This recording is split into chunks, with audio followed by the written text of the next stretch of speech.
Ça, ça a été un beau moment pour moi de réaliser à quel point nos histoires peuvent changer la vie des jeunes puis leur donner espoir en tout ce qui s'en vient pour eux.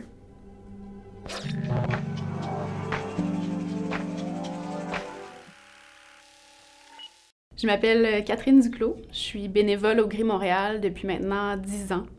Je suis bénévole intervenante, donc je vais dans les classes témoigner de mon orientation sexuelle. Je suis aussi présidente du conseil d'administration. Je suis chercheure en neurosciences puis professeure à l'Université de Montréal. Je suis également maman de 2 jeunes garçons, Liam qui a 5 ans et demi, qui est à la maternelle, puis Édouard qui a eu 8 mois il y a 2 jours. Liam, sa première journée de maternelle, il s'est présenté, il dit « Bonjour, moi je m'appelle Liam, j'ai 4 mamans et un chat. » Il a dit ça parce que il y a 2 mamans, puis 2 belles mamans, donc c'est comme ça qu'il s'est présenté à sa classe. Puis pour lui, c'est juste sa réalité, c'est sa vie, puis il est fier d'en parler. Puis je suis vraiment heureuse qu'il soit fier de parler de sa famille, puis que ce soit pas quelque chose qui le gêne. Puis je vais essayer de l'accompagner dans ça à travers sa vie pour qu'il soit à l'aise de partager son histoire.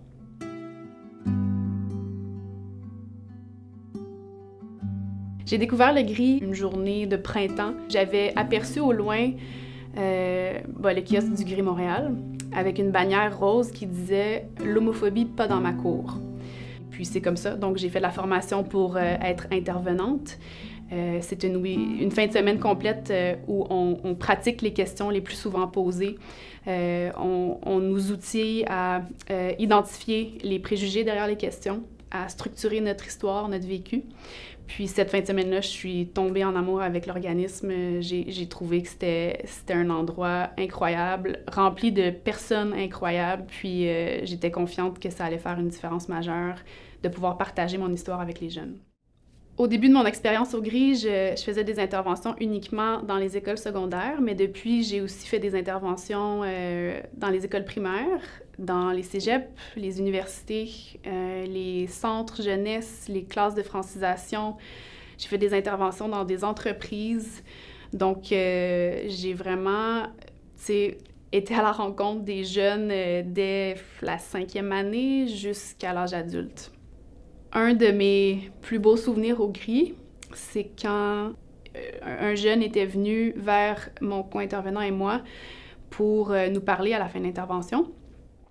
Il nous avait dit « Écoutez, je pense que je suis gay. Je ne l'ai pas dit à ma famille, je n'ai pas dit à mes amis, puis j'ai terriblement peur de ce que l'avenir me réserve. » Puis il avait l'air sincèrement à ne pas savoir s'il pourrait être bien un jour, s'il aurait le courage de parler à sa famille de son orientation sexuelle.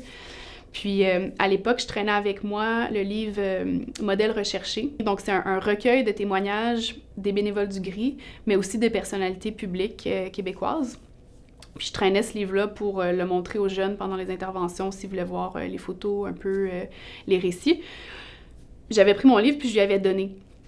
J'ai dit, ben écoute, ce livre-là, il est rempli d'histoires qui vont te faire voir à quel point c'est possible d'être homosexuel et épanoui, de réussir ta vie, de réaliser tes rêves.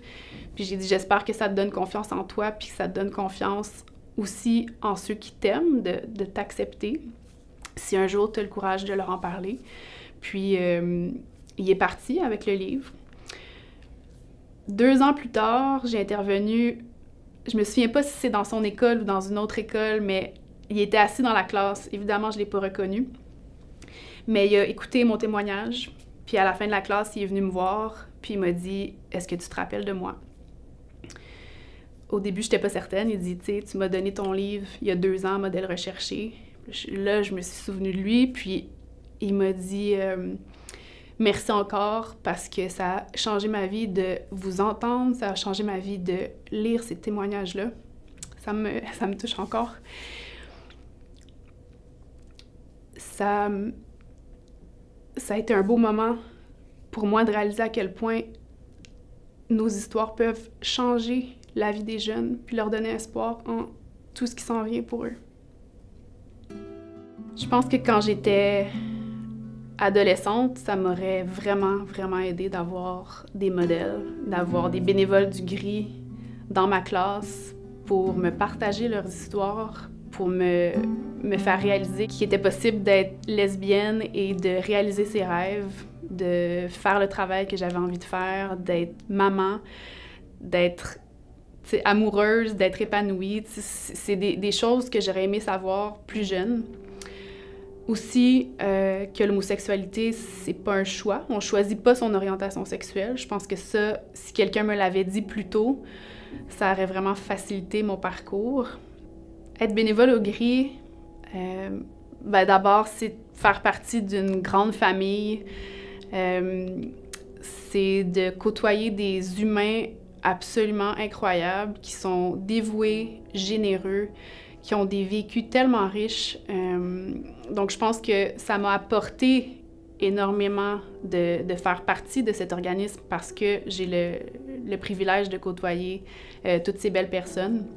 Je pense que ça m'a aussi permis de mieux me comprendre et mieux m'affirmer. Ça m'amène à être une meilleure citoyenne, à mieux accepter la différence autour de moi, puis certainement à être une meilleure mère. Je pense que je vais pouvoir mieux accompagner mes garçons dans leur vie, dans leur cheminement, dans leur questionnement, les valider dans leur identité, peu importe leur identité ou leur orientation. Être bénévole au gris, ça m'a aussi donné énormément de confiance en les générations futures. Quand je vais dans les classes, puis j'entends les questions des jeunes, leurs réflexions, je vois aussi l'impact de nos histoires sur leur façon de voir les choses, leur façon de penser. Je me dis qu'on s'en va vers un futur encore plus acceptant et plus ouvert. Puis je pense que les jeunes ont le pouvoir de changer les choses. Je pense qu'ils veulent un monde meilleur. Je pense qu'ils veulent un monde où la différence est mieux acceptée. Puis quand je vais dans les classes, puis je les vois, puis je les entends, mais je réalise que c'est possible.